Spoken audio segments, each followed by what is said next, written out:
শিয়ালদহ ধর্মতলায় উত্তপ্ত পরিস্থিতির পর এবং বহু চাকরিহারারা গ্রেপ্তার ও আটক হওয়ার পর বিকাশ ভবনের সামনে থেকে চাকরিহারারা অর্ধনগ্নভাবে মিছিল শুরু করেন।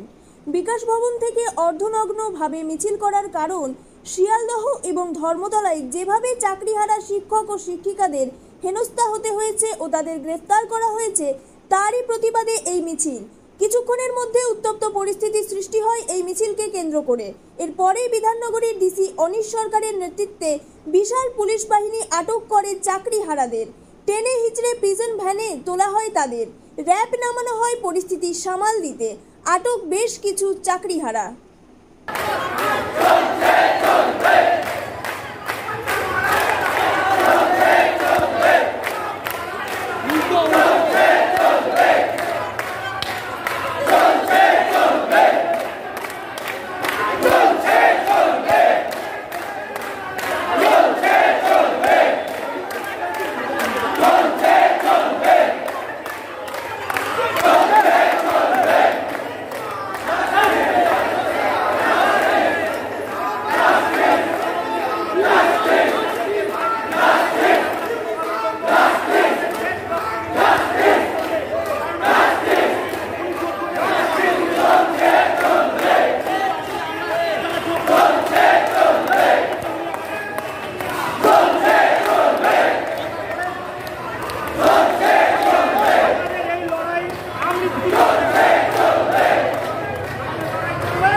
মরে যাবো